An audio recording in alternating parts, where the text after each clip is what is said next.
Thank you. First of all, thank you very much for inviting me to talk about my career as well. It's quite like a privilege as well to share it. So my name is Hussain Rahim.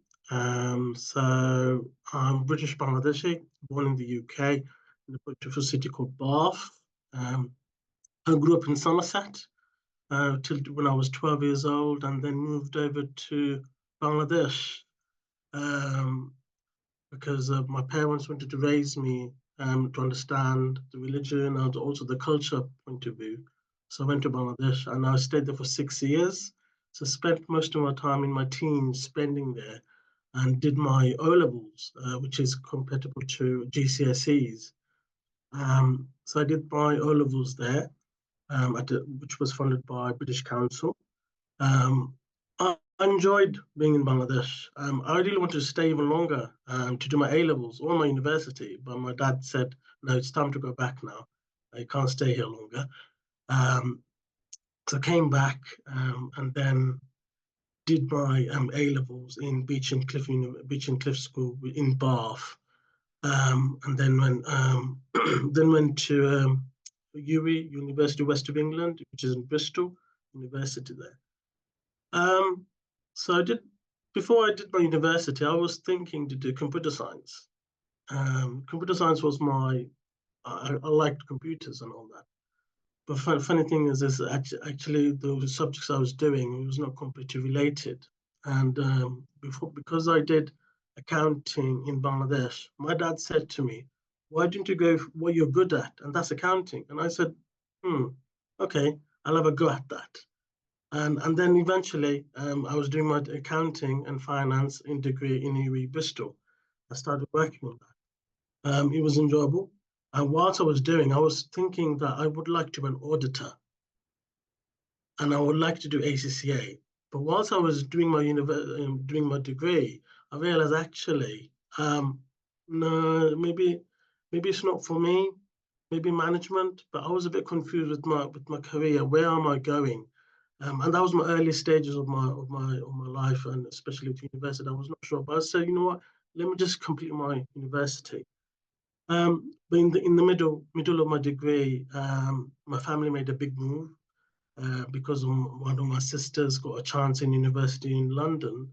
So we all, as a culture background, we all moved to London and stayed in London because of that we can't leave. We just want to be together, and especially London was one of the things that because I grew up in Bath and Somerset, I want to be in the big city, experience that. So I went to University of Greenwich to finish my third year, final year in accounting and finance, which was the university they provided me to do. So I went there in University of Greenwich back in 2008 or seven. So I finished it, and then eventually got a role with the Ministry of Defence, working in Northwood as a budget manager.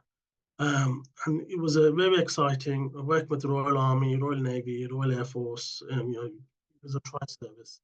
It was beautiful working with them, and eventually started working with going to Household Cavalry Mounted Regiment, where I was a charity accountant, doing a lot of charities and all that. So working with the service personnel as part of the charities they were working on, and I was working with charities, SORP regulations, completely different to what I was doing in my degree. So I was there for 3 years, working as a charity accountant, and then I was one point I was made redundant because of the role, because of the budget cuts back in 2010. If you know, the new parliament came in, new government came in, there was a lot of scrutiny. So my role was made redundant. But eventually, the good thing about being in those organizations is I was able to move around another place, which was Army headquarters in London, in Westminster. And then I got involved in doing Diamond Jubilee, the Olympics exercise, the Paralympics, that kind of stuff I used to do a lot with as a budget officer, looking after the budgets, especially when Chief US couldn't handle, where MOD Army had to step in for the security. So I was doing that for a couple of years. which was exciting because I'm back in my MOD days. I used to meet the royal family, the Queen back then, Prince Charles back then, now the King. So I used to meet them on an annual basis, riding the horses. So that was my exciting career I had in the MOD and the cavalry. But then there wasn't a period that I wasn't going up in the career. So what I did was I did a side transfer to officer of air trading. So there was doing as a budget manager, doing a work on resource pool in terms of cost cutting exercise. So I was part of that, and that's where we know as of now is CMA, which is competition marketability. I was the budget manager responsible for the transition from OFT to CMA. So I was doing the role, but at the same time, my role was there to do the transition, but also to save jobs because we wanted the transition to happen. So once we did that, then I was able to prove that. And at the end, I said, "You don't need me. Cut my role." And the director was a bit shocked or surprised to hear, "What are you saying, Hussain?" I said, "No, you don't actually need me in this role because in the government I can go anywhere, but in this particular role, or the organization, you don't need me anymore." And there was a bit shocked. But at the same time, it was a bit concerned because I was thinking from a budgetary point of view, it made sense. And then I got promoted from a recommendation from the director. I got promoted in the Ministry of Justice as a senior portfolio manager. So I was working there for prison service, National Offender Management Service. So I was doing that. I spent my time in the civil service for 10 years. And gosh, when I was working, when I was in the university, I was thinking I would like to work in Big Four. And I was applying for jobs. Didn't get any roles, any calls back at all. And I thought that was it. 10 years of my civil service, that's it. I don't need to be looking into the Big Four. One day on LinkedIn, I just liked a post on one of the EY posts, and I got called in to have a cup of coffee, have a catch up. I'm saying, okay, this is something new. So went to More London Place, which is an office in EY, London Bridge, and then half an hour later, after talking to each other, one of the partners said to me, "Do you want to join EY?" I said, "Oh, okay." I was not expecting this at all. And I took a big decision to move from civil service to EY because all this time I was working in the government, and suddenly now I'm going to work on the corporate. It was a bit tough challenge for me. But one of the things was made me easy was that the partner said to me, "You will be working with government clients, so don't worry too much about it."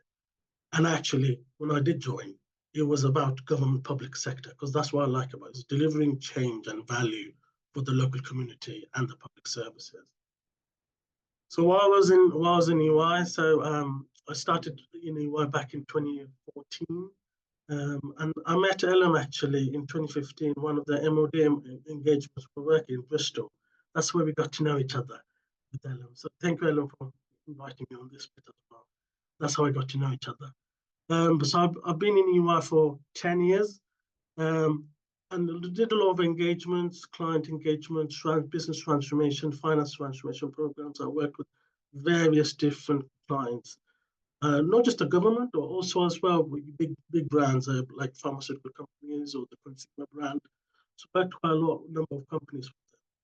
But then I feel really, really great. At the same time, I felt I'm not doing enough for myself and also from a charity or community point of view. And then I joined EY. EY's Ernst & Young is one of the big four auditors in the world. Then I joined the EY Foundation to prove myself that I would like to be a mentor, coaching for business advisors, potential entrepreneurs in London. So I joined EY Foundation as an advisor, and then also to added that as well, I did transform. So I was working with again. This is a good opportunity for me to work with one of the projects in Bangladesh, which was about female access to um, toilets, which was not accessible. It's quite hard. So that bit of a program I worked with, I was a project oversight, just helping the business owner to where they can scale the business up. And I really loved it. I really loved it being there. And also in the meantime, I was doing my MBA, EMBA from Quantic School. One of the things, like when I did my EY and all that, I really loved the fact that it was a big family and all that. And then, but I said to myself, it wasn't enough for myself, and I took the big courage last year to set up my own company, Knightwood, and doing a lot of various charities, with working with deaf and hearing trailblazers. I'm a school governor. And one of the clients I'm working with now is the National Social and Funeral Directors, where I'm a director of finance. I'm trying to work with the local community, and not just to work with the community, but also lobbying with government departments just to ensure how I can make a difference within the funeral sector. And that's what we're doing right now. It's just work with the third sector, because there's a lot of opportunities I can give back to the community, because at the moment, it's just focused on one particular area. We want to diversify to other communities. So that's my goal. It's not just finance I'm working, but from a D&I point of view, I'm working on that as well. Thanks, Ellen.